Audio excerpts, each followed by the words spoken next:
I'm Edward Fitzgerald, the head of Doughty Street Chambers, and I welcome you to this video. Doughty Street Chambers is a well-known chambers for its expertise in criminal appeals and the specialist appeal council that are members of chambers. And over the last 25 years, we've acted in many of the most important cases involving miscarriages of justice. The Birmingham 6, Guildford 4, the Bridgewater case. We've also acted in the case of the Winchester Free and the Cardiff Free. Members of Chambers have acted in the Venables and Thompson appeal, the Sarah Thornton appeal, Michael Stone's case and Derek Bentley's case, as well as the Harry McKenny appeal. Our appellate work frequently involves complex legal or evidential issues, but I'd just like to highlight two areas where we have special expertise. One is the area of fresh evidence, particularly evidence from experts such as DNA experts, pathologists, mental health experts, or firearms experts. And the other area in which we have very special expertise is the area of mental health appeals. Appeals, for example, where diminished responsibility is raised on appeal for the first time, or where there is a challenge to the sentence on the ground that mental health was not taken into account and perhaps new evidence of mental disorder is adduced on appeal.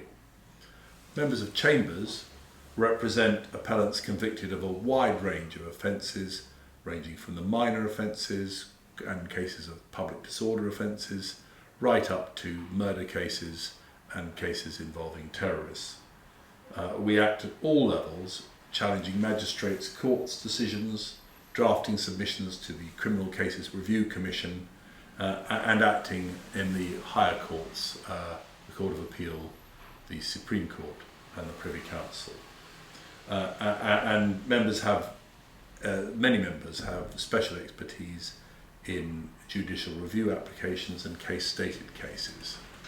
So we have a wide range of expertise to offer, and members of Chambers are called to many of the other bars worldwide, including, of course, the Northern Ireland Bar.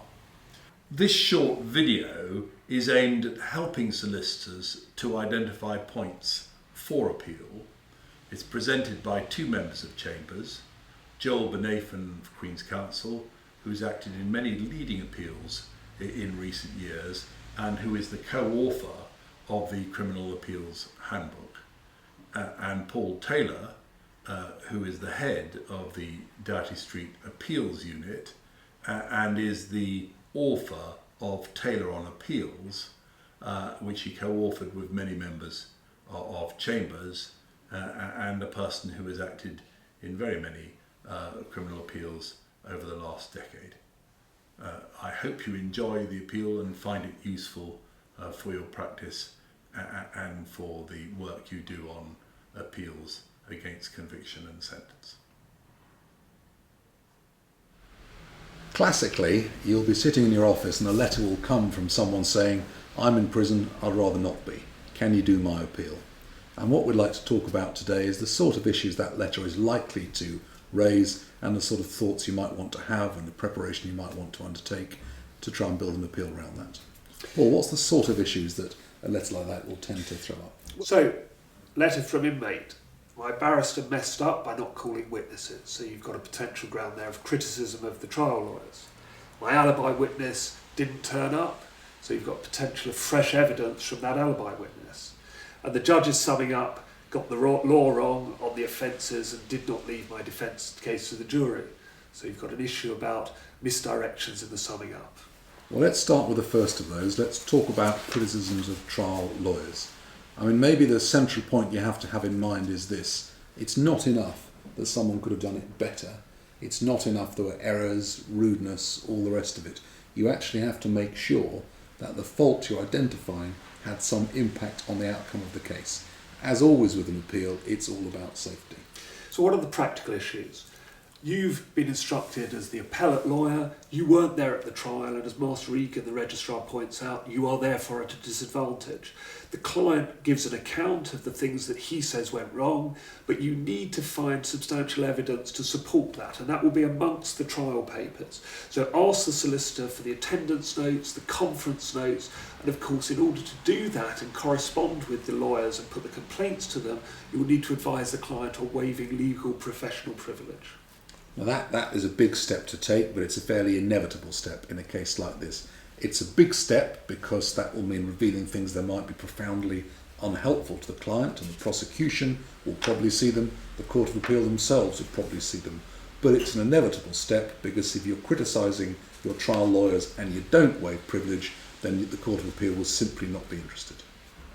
And at some stage you need to actually talk to the trial lawyers. Now, when you do that will depend a bit what the feel of the case is. If the feel of the case is something went wrong that wasn't their fault, then an early courteous letter, as suggested by Master Egan, the registrar, is quite a good way of getting them on board, getting their cooperation.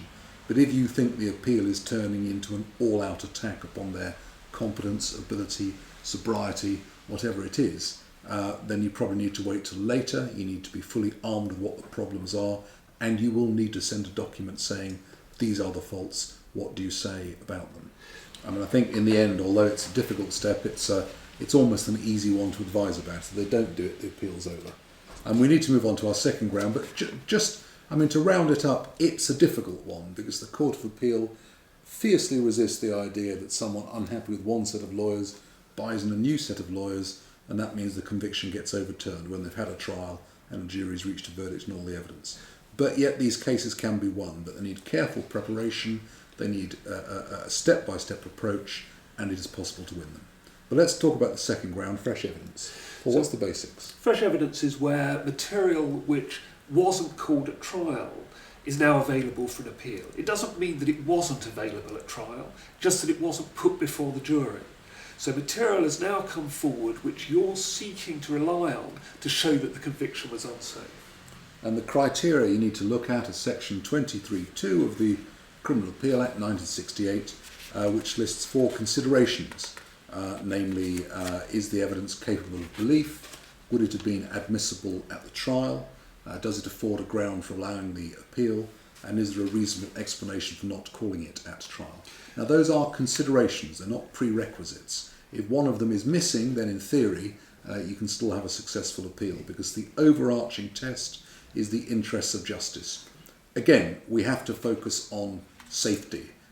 If in the end the Court of Appeal think this conviction is not safe, then even if there wasn't a good reason for not calling it at trial, you can win the appeal. If they don't, then however much you can fulfil those 4 criteria, those 4 considerations, more properly stated, you can't. But Paul, how do you go about assessing whether fresh evidence is going to do it for us or not? So again, in determining whether this fresh evidence impacts on the safety, you need to have a full picture of what went on at trial. You need to obtain all the papers from the trial solicitors. You need to understand what the defence case was at trial, what the prosecution case was at trial, and how this fresh evidence could impact on each of those issues. You need to obtain a statement from you as instructing solicitor as to how this fresh evidence came about. Whether it's an expert's report or whether it's a witness that came forward and it's now being put forward in a statement form. And once again, we have to go back and talk to the trial lawyers. Easier with fresh evidence, unless you're saying they're at fault for not calling the evidence, because very often with a courteous, friendly approach, a trial lawyer who is still on board will often be prepared to say, yes, this was the key issue, yes, this could have been important evidence, yes, it might have made a difference. Much easier, of course, than if you're attacking them. So again, fresh evidence, the Court of Appeal expect people to put their cards on the table at trial, not to hold material back and then come along later and try and change the outcome after all the expense and trouble of a trial by jury. But powerful fresh evidence, carefully prepared, can win appeals. Third topic, Paul, summing up. What are we looking for if a client is saying the summing up was bad, the judge was biased, the judge got the law wrong? What are the basics you have to do to prepare to consider that? So the first thing here is you need to put yourself in a position where you can understand what the judge actually said at trial. So that might mean, in the first instance, obtaining the notebooks of trial counsel who took a careful note, hopefully, of the summing up, try and identify the issues that are raised and that would be the subject of a complaint. If there is something there, or if the trial notes are inadequate, then it may be necessary to get a transcript of the summing up and actually go through it, and that's certainly going to be necessary if you're going to draft grounds. Quite often, these days at least, the judge will have given the jury a written document with his or her legal directions in it, or a written document with steps to verdict, routes to verdict upon it. That's often a quick and easy way of getting an initial view of what the issues were in the case and whether they were handled well or handled badly. The problem with written directions is that normally trial counsel or advocate will have seen them and will not have objected to them. So we're back in the territory where we may need the cooperation, or we may need to deal with the opposition of the trial lawyers. So, as always in this area, find the errors, prepare it well, then you do need to go back to the trial lawyers. Just one thing is that it's worth remembering that an error in itself won't necessarily be the knockout blow for an appeal.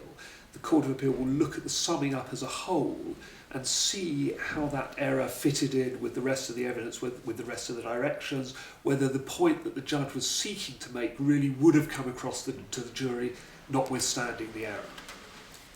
Finally, Paul, if we're telling people where they should look for further advice, where do we think they might want to go? I can think of 3 places. So, Doughty Street Appeals Unit runs a free criminal appeals advice line. This is open to all solicitors to phone in. With an initial query, we will give you preliminary advice over the phone, and the other 2 places are? Well, it's becoming more like a chat show where people are on tour trying to flog their new books by the minute.